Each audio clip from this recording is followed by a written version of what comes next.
Bismillahirrahmanirrahim.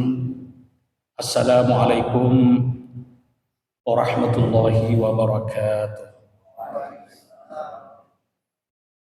Alhamdulillah, alhamdulillahilladzi anzala al-Qur'ana hudan lin-nasi wa bayyinatin minal huda wal furqan.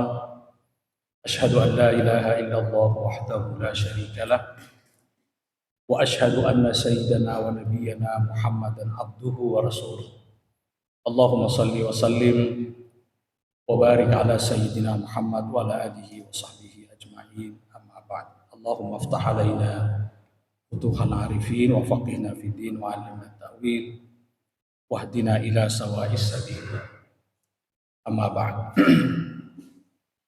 Hadirin wal hadirat, jamaah subuh yang saya muliakan dan dimuliakan Allah Subhanahu wa taala. Peristiwa nuzulul Quran merupakan peristiwa yang sangat luar biasa,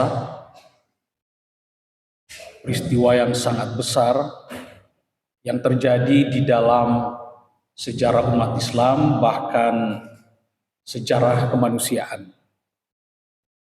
Itu sebabnya setiap tahun seluruh umat Islam di dunia, termasuk di Indonesia, pada malam 17 Ramadan, mereka memperingati peristiwa nuzulul Quran yang luar biasa itu. Tadi malam, Bapak Ibu yang saya muliakan, hampir semua masjid memperingati itu dan edisi khusus bahkan diacarakan. Sebenarnya Bapak Ibu yang saya muliakan, ada dua versi tentang nuzulul Quran. Pertama, versi yang paling populer itu bahwa peristiwa turunnya Al-Quran itu terjadi di malam 17 Ramadan. Itu yang paling populer. Termasuk di Indonesia, memperingatinya baik secara individu maupun secara kenegaraan, diperingati di malam 17 Ramadan. Tetapi negara-negara muslim yang lain, termasuk di Mesir, secara kenegaraan itu diperingati di malam 27 Ramadan. Ada banyak orang yang bertanya, sebenarnya yang benar yang mana? 17 atau 27? Maka jawabannya, dua-duanya benar. Karena kalau kita lihat dan membaca sejarah turunnya Al-Quran, ternyata Al-Quran itu turun mengalami dua kali tahap. Tahap pertama, Al-Quran turun secara sekaligus, langsung 30 juz. Itu Allah menurunkannya ke Lauh Mahfuz. Nah, itu kemudian ada pertanyaan bagaimana cara menurunkannya ke Lauh Mahfuz. Salah satu tafsirannya dihafal oleh para malaikat. Jadi secara sekaligus itu dijaga, diturunkan dengan cara malaikat menghafalnya 30 juz itu. Nah, kemudian dari Lauh Mahfuz ke Baitul Izzah. Dari Allah kemudian Lauh Mahfuz, kemudian Lauh Mahfuz ke Baitul Izzah. Baitul Izzah itu sering sekali juga disebut dengan langit dunia. Nah, tahap kedua itu terjadi dengan cara berangsur-angsur. Nah, di sini poinnya menarik, Pak. Tentu ini sudah sangat masyhur sekali bahwa Al-Quran diturunkan secara berangsur-angsur, durasinya itu 22 bulan, 2 bulan dan 22 hari, kurang lebih 23 bulan. Nah, Jadi ayat itu turun silih berganti untuk merespon perkembangan masyarakat pada saat itu. Kadang-kadang Rasulullah Shallallahu Alaihi Wasallam mengalami masalah, ditanya masyarakat, kemudian keringatan, lalu kemudian dibantu oleh wahyu. Itu selama 22 tahun, 2 bulan, 22 hari. Nah, jadi Al-Quran turun di 27 Ramadan itu. Itulah peristiwa turunnya Al-Quran secara sekaligus di 27 Ramadan. Jadi kalau ada yang memperingatinya 27 Ramadan, itu artinya dia peringati secara sekaligus. Nah, secara bertahap, Al-Quran yang pertama kali turun itu ayat Suratul Alaq, Iqra bismi rabbika sampai terakhir itu terjadi di 17 Ramadan, dan itu dimulai dengan, jadi awal mulanya turun Al-Quran secara berangsur itu di 17 Ramadan. Bapak Ibu sekalian, ada yang bertanya, apa kira-kira hikmah di balik durasi 22 tahun itu?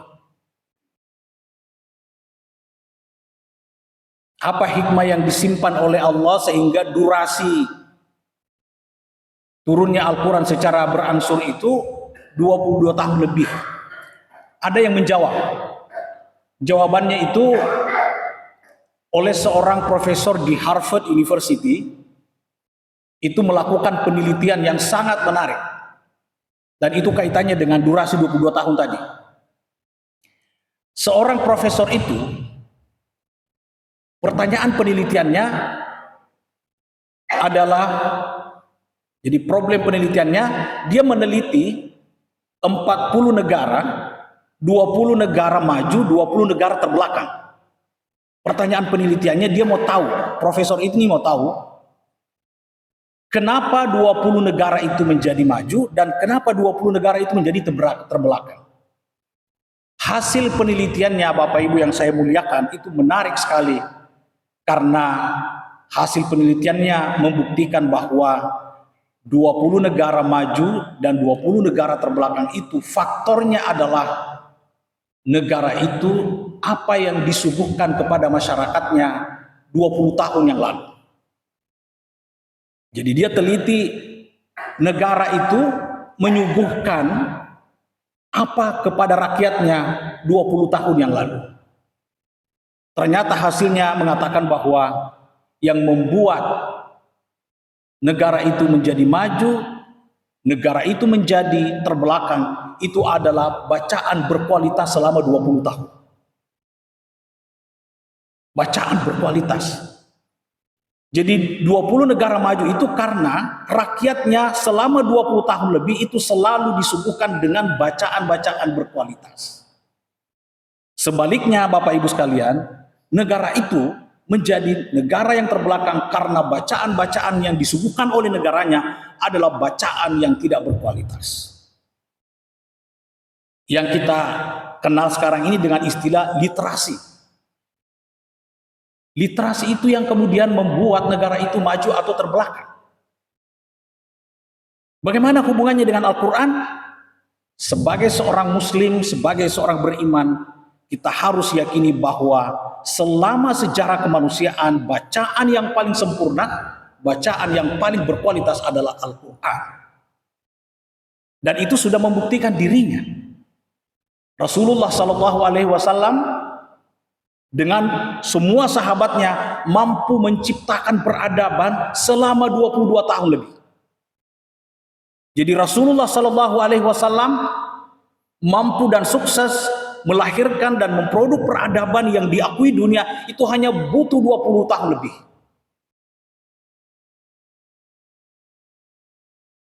Ini salah satu hikmahnya.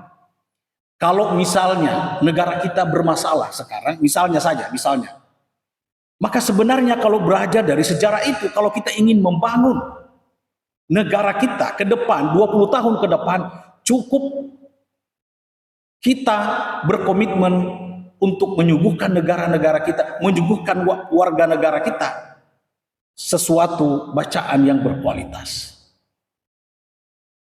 Karena kenapa Bapak Ibu sekalian? Kita coba lihat sekarang. Kita saksikan sendiri. Berapa waktu tak yang terbuang membaca WhatsApp, membaca hoax, membaca novel yang tidak ada ininya.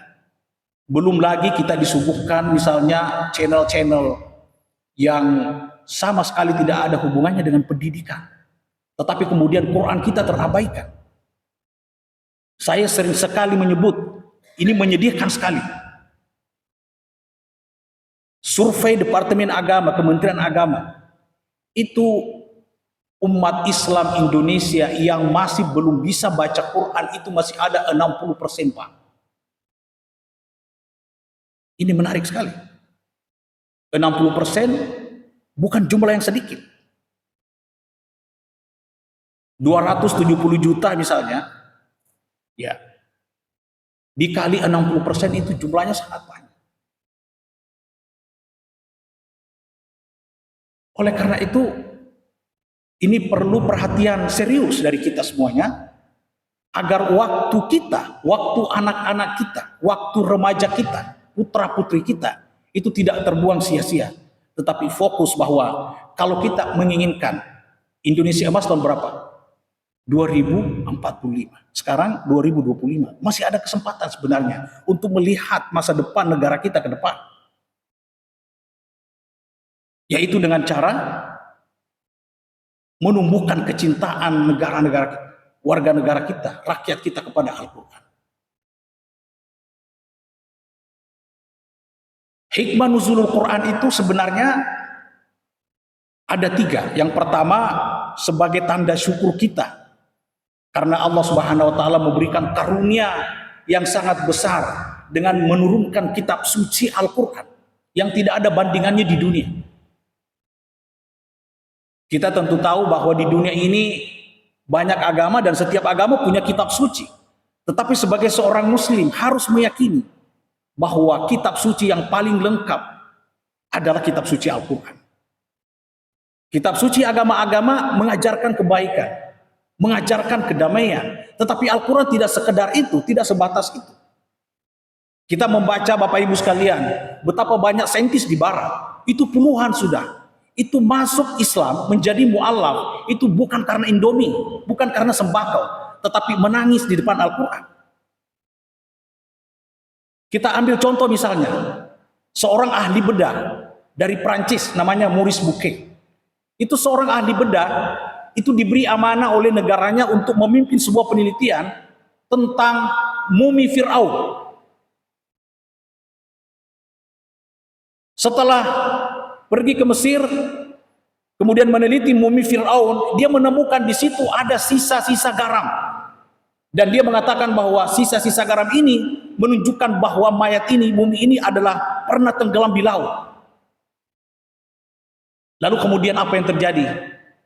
Bapak Ibu sekalian, kemudian temannya seorang muslim mengatakan, hasil penelitian Anda sudah dibuktikan, sudah diceritakan, sudah disebutkan Al-Quran sebelum ini. Al-yawma nunjika bibadika hadza litakuna liman khalfaka ayah. Kata Allah Subhanahu wa Ta'ala, kami selamatkan jasadmu Fir'aun agar menjadi pelajaran bagi orang-orang yang datang kemudian. Itulah yang kemudian menjadinya dia muslim. Nah, inilah Bapak Ibu sekalian, musuh-musuh Islam itu tidak pernah berhenti untuk mendistorsi Quran. Karena kenapa? Karena mereka tahu bahwa kekuatan umat Islam itu di Quran. Betapa banyak saintis-saintis barat masuk di Islam. Ada lagi seorang Prancis namanya Jacques Cousteau. Itu seorang ahli laut. Sama dengan yang tadi, diberi amanah untuk meneliti di bawah laut. Dia menemukan bahwa di kedalaman yang dalam itu ada air yang tidak bisa bercampur. Karena di situ ada dinding di situ. Lalu kemudian dia bingung, kenapa bisa begini? Ternyata setelah dari penelitiannya itu ketemu lagi dengan seorang muslim temannya bahwa itu sudah disebutkan di dalam Al-Quran. Itu juga yang membuatnya dia menjadi muslim.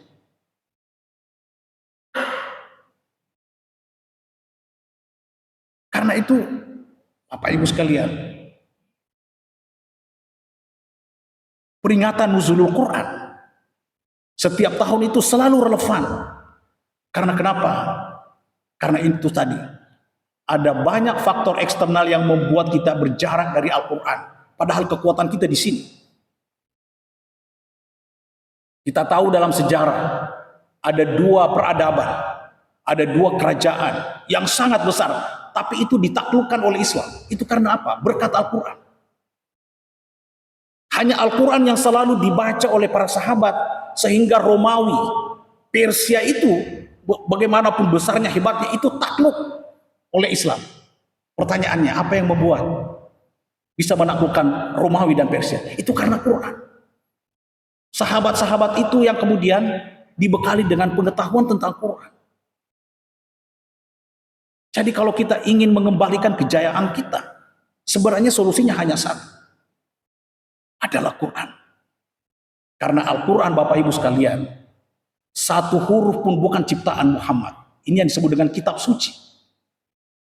Nah, sekarang sudah mulai ada seorang profesor Indonesia belajar mengajar di Amerika. Salah satu tugasnya itu menyampaikan kepada umat Islam, kepada cendekiawan muslim, bahwa Al-Quran itu sebenarnya esensinya wahyu, tetapi lafaznya, redaksinya adalah ciptaan Muhammad. Ini bahaya, Pak. Ini akan mendistorsi kesucian Al-Quran. Dan itu sudah terjadi perdebatan. Dan ini kalau kita lengah, ini bisa kemudian membuat kita berjarak dengan Al-Quran. Yang kedua, hikmah nuzulul Quran yang selalu kita peringati adalah untuk menguji, mengetes, mengevaluasi, merefleksikan diri kita, seberapa jauh relasi interaksi kita kepada Al-Quran.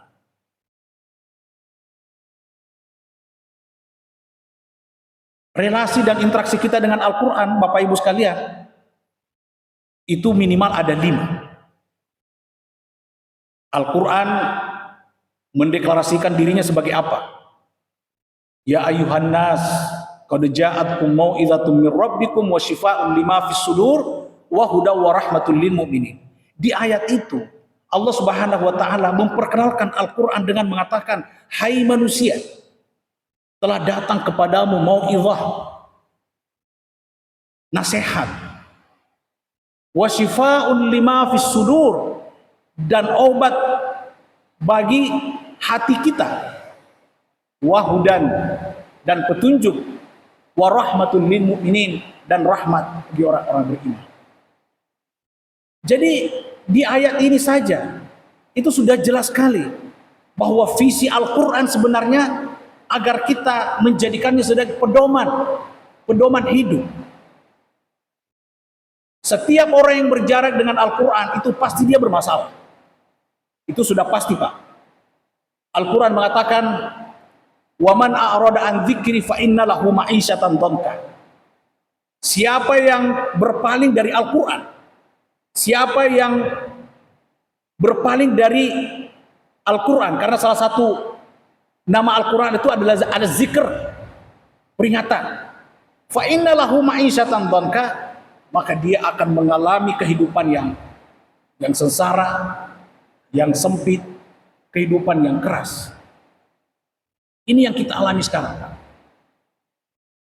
Nah, bagaimana caranya kita mencintai Al-Quran? Bagaimana Al-Quran itu bisa menjadi pedoman bagi kita? Ada 5 caranya, Pak. Pertama adalah selalu membacanya. Nah, kita pada aspek ini kita bisa bersyukur, Pak.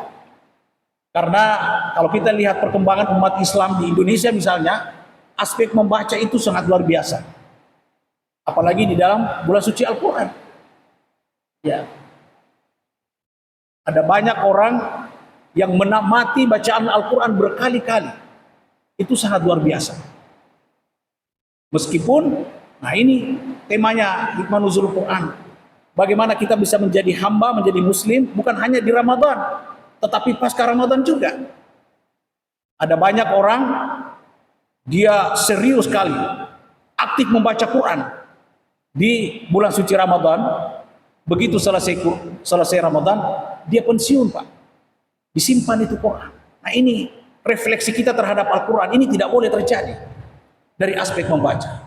Jadi membaca Al-Quran itu sepatutnya bukan hanya di Ramadan, tetapi sepanjang tahun. Itu sebagai bukti bahwa Al-Quran itu adalah sesuatu yang kita jadikan pedoman. Rasulullah SAW itu pernah mengatakan, sesungguhnya hati ini itu berkarat seperti berkaratnya besi. Rasulullah SAW mengatakan, hati manusia itu berkarat seperti berkaratnya besi. Para sahabat bertanya, ya Rasulullah, kalau besi berkarat kita bisa atasi, tapi kalau hati berkarat, bagaimana cara mengatasinya? Kata Rasulullah, inna jala'al qulub bitilawatil Qur'ani wal istighfar. Rasulullah SAW menjawab, sesungguhnya cara membersihkan jiwa itu ada dua cara. Pertama, membaca Quran dan beristighfar terus. Jadi orang yang mengalami kegelisahan, mengalami kegalauan, salah satu cara yang bisa ditempuh adalah selalu membaca Quran. Dan itu sudah terbukti, Pak. Kalau kita baca sejarah, kita baca perilaku umat Islam dan yang lain-lain, itu banyak sekali data mengatakan ada banyak orang sembuh dari membaca Quran. Ada orang jantung, kemudian membaca Quran itu bisa sembuh. Ini salah satu keterikatan kita dengan Al-Quran. Rasulullah SAW kemudian mengatakan, man arada an yukallimahullahu falyaqra'il Quran, wa man arada an yukallimallaha falyuqimis shalah. Rasulullah SAW mengatakan, siapa yang ingin diajak bicara oleh Allah, hendaklah dia baca Quran. Jadi kalau kita ingin bercakap-cakap dengan Quran, kata Rasulullah, caranya yang bisa ditempuh adalah kita membaca Quran. Jadi kalau kita membaca Quran, itu seolah-olah Allah bicara sama kita. Wa man arada an yukallimallaha falyuqimis shalah. Siapa yang mau berbicara, tadi diajak bicara. Sekarang siapa yang mau bicara dengan Allah, maka hendaklah dia menunaikan salat. Jadi sebenarnya Bapak Ibu sekalian, untuk menjadikan kita, salah satu caranya untuk menjadikan kita muslim yang selalu terkonek, selalu terhubung dengan Allah Subhanahu wa taala, bukan hanya di bulan suci Ramadan. Berdasarkan hadis tadi, itu ada dua caranya. Kita selalu menunaikan salat dan selalu baca Quran. Itu baru satu ya. Jadi ayo kita coba refleksikan diri kita. Kita evaluasi diri kita. Seberapa intens kita, seberapa kali kita berinteraksi dengan Al-Quran melalui bacaan-bacaan Quran. Jangan sampai kita hanya membaca Quran di Ramadan. Pak, ini satu kekeliruan yang sangat luar biasa. Itulah sebabnya kita tidak boleh bertanya, kenapa saya masih punya masalah, padahal saya di Ramadan itu baca Quran. Memang itu salah. Karena membaca Quran itu bukan hanya di bulan suci Ramadan. Ibu sekalian. Karena itu tadi panduan Rasulullah SAW. Yang kedua, interaksi kita dengan Al-Quran tahap kedua yaitu dengan menghafalnya. Ini juga luar biasa di Indonesia, Pak. Kalau kita lihat perkembangan Indonesia, ma'had tahfiz itu, pondok pesantren tahfiz itu luar biasa sekali. Menjamur, Pak. Di sini ada, di sana ada, di sini ada. Ini suatu perkembangan yang bisa kita syukuri. Mudah-mudahan kita punya anak ya yang tadi 20 tahun ke depan itu bisa membangun Indonesia. Itu salah satu caranya, dia harus menghafal Al-Quran. Karena luar biasa juga efeknya. Kata Rasulullah SAW, al-mahiru bil Quran ma'as safaratil kiramil barara. Siapa yang pandai dengan Al-Quran, siapa yang mahir dengan Al-Quran. Apa yang dimaksud dengan mahir? Yang dimaksud dengan mahir dengan Al-Quran adalah lancar bacaannya dan senantiasa dia menghafalnya. Apa efeknya? Apa dampaknya? Kata Rasulullah, ma'as safaratil kiramil barara. Maka dia akan selalu senantiasa bersama dengan para malaikat yang mulia. Ini juga sudah ada buktinya, Bapak Ibu sekalian. Ada satu cerita menarik sekali. di London, Bapak Ibu sekalian. Jadi Al-Quran itu salah satu keistimewaannya, semakin dibaca semakin terbukti kebenarannya. Seperti yang tadi saya sudah sampaikan, orang-orang ilmuwan di barat itu, dia menjadi mu'allaf itu karena Quran, menangis di depan Al-Quran. Berbeda dengan kita, Pak. Kita ini umat Islam banyak sekali menjadi murtad, itu bukan karena Quran, itu karena sembako, Indomie, ya, itu karena ekonomi. Nah, ini perlu dikontrol, ini perlu diawasi, diwaspadai. Nah, tadi saya mau cerita tentang orang-orang yang senantiasa bersama dengan Al-Quran, dia akan selalu dijaga oleh para malaikat. Dia senantiasa bersama dengan para malaikat. Buktinya di London itu ada seorang wanita, itu diundang oleh temannya untuk sebuah acara. Setelah selesai acara di tengah malam, dia dipesan oleh temannya. Dia bilang, kalau mau pulang sebaiknya Anda pakai bis saja. Karena kenapa? Jangan pakai kereta api, karena di kereta api itu selalu sepi dan itu sering sekali terjadi kasus pembunuhan. Awalnya dia iakan, dia bilang, iya saya akan menggunakan pakai bus. Tetapi di tengah jalan, Bapak Ibu sekalian, berubah pikirannya. Ternyata dia pergi ke terminal kereta api, dan disitulah dia gemetar, gadis itu, karena di terminal itu tidak ada orang kecuali dia dengan satu orang yang besar, kemudian menyeramkan, seolah-olah dia membunuh. Maka dia gemetar segemetar-gemetarnya. Lalu kemudian dia ingat, dia baca ayat-ayat pendek, dia baca ayat kursi, kemudian dia baca Qul huwallahu, dia baca Qul a'udzu birabbin nas, Qul a'udzu birabbin. Dan alhamdulillah kereta api datang dan dia sukses lepas dari cengkraman orang ini. Yang menarik Bapak Ibu sekalian, dia tidur, setelah tidur pagi hari dia buka pintunya, di situ ambil surat kabar, dia baca di halaman pertama yang dia baca bahwa tadi malam terjadi pembunuhan, dan lucunya itu terjadi 5 menit setelah dia tinggalkan kereta api itu. Nah, ini gadis ini penasaran. Kenapa orang itu tidak bunuh saya? Kenapa dia bunuh orang yang datang setelah saya 5 menit? Dia penasaran. Akhirnya Bapak Ibu sekalian, dia putuskan untuk pergi ke kantor polisi karena pelakunya sudah ditangkap. Tujuannya dia mau minta izin sama polisi untuk tanya pelakunya. Ternyata dia berhasil. Sesampainya di kantor polisi, dia minta izin, kemudian diizinkan untuk bertanya kepada pelakunya. Apa pertanyaannya? Pertanyaannya adalah, kamu kenal saya kan? Dia bilang, kamu siapa? Tidak lama kemudian pembunuh itu mengatakan, oh iya, kamu yang tadi malam ya? Dia bilang, iya. Kamu kenapa kesini? Dia bilang, saya kesini mau tanya Anda, kenapa Anda tidak bunuh saya? Hanya beda 5 menit saja. Pembunuh itu ketawa. Dia mengatakan, kamu jangan bercanda. Bagaimana mungkin saya membunuhmu? Anda bawa 2 tentara membawa pistol. Lalu gadis itu heran sekali. Kapan saya bawa tentara? Ternyata dia sadar bahwa tentara yang dimaksud itu adalah 2 malaikat yang Allah turunkan untuk menjaga dirinya. Itu gara-gara dia baca ayat kursi tadi. Ini sekedar dia membaca itu. Pertanyaannya, bagaimana dengan orang yang senantiasa membaca Al-Quran dan menghafal Al-Quran? Ini baru menghafal, Pak. Belum yang lain-lain. Nah, jadi relasi kita dengan Al-Quran, apakah kita sudah membacanya seintens yang dikehendaki oleh Allah? Apakah kita sudah ada hafalan-hafalan Al-Quran? Tetapi yang paling menarik adalah tahap ketiga. Tahap ketiga itu adalah bukan hanya membaca Al-Quran, bukan hanya menghafalnya, tetapi agar supaya Al-Quran itu menjadi hidayah bagi kita, kita harus punya komitmen untuk berusaha memahaminya. Nah, di sini baru problem, Pak. Kalau tadi tidak problem karena membaca Al-Quran sangat luar biasa, menghafal Al-Quran luar biasa. Tapi begitu masuk di tahap ketiga, memahami Al-Quran, kita ini bermasalah di sini.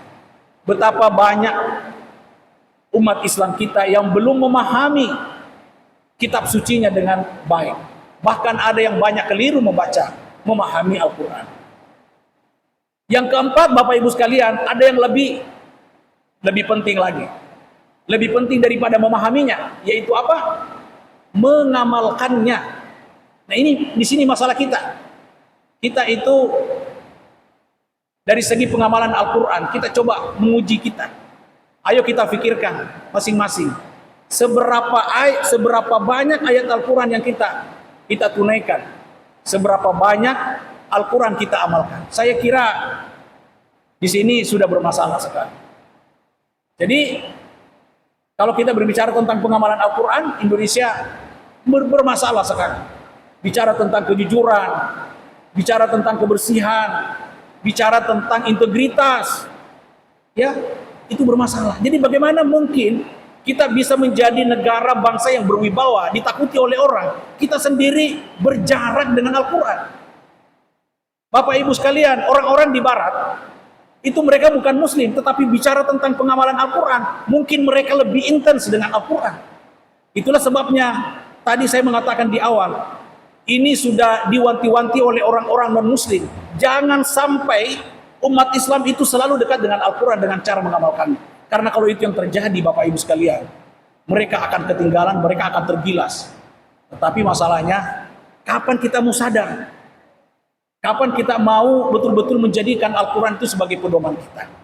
Nah, yang paling terakhir, karena ini sudah lewat, yang paling terakhir, setelah kita baca Al-Quran, menghafal Al-Quran, memahaminya dengan baik, kemudian kita mengamalkan, terminal terakhir adalah mengajarkan.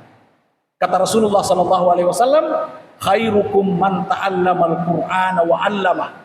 Orang yang paling mulia di sisi Allah Subhanahu wa taala adalah mereka yang memahami Al-Qur'an, mempelajari Al-Qur'an, bukan hanya sebatas itu, tetapi dia juga berusaha bagaimana ajaran-ajaran Al-Qur'an itu bisa diakses, bisa dinikmati oleh orang lain. Itu sebabnya pengajian-pengajian di mana-mana, di masjid-masjid itu selalu relevan, Pak. Karena itu bagian dari dakwah. Oleh karena itu, Bapak Ibu sekalian, mari kita senantiasa saling mengingatkan agar kita senantiasa, anak-anak kita itu betul-betul waktunya tidak sia-sia. Kita coba kontrol anak kita. Kita coba bikinkan kurikulum seberapa intens, seberapa banyak waktunya itu dimanfaatkan untuk mencintai Al-Quran dengan cara memahaminya, apakah itu melalui pendidikan resmi atau pendidikan non-resmi. Hanya dengan itu Al-Quran betul-betul menjadi pedoman, menjadi sumber inspirasi, menjadi sumber kebahagiaan di dalam kehidupan kita.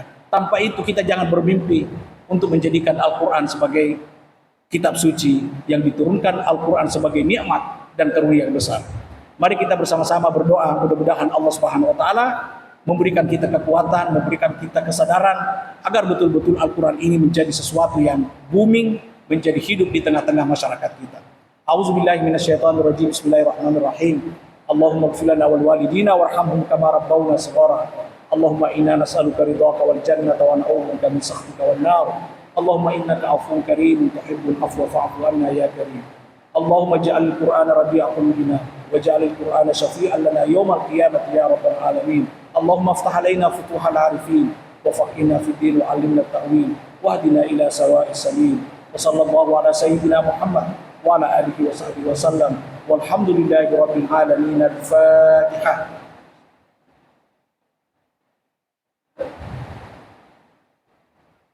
Assalamualaikum warahmatullahi wabarakatuh.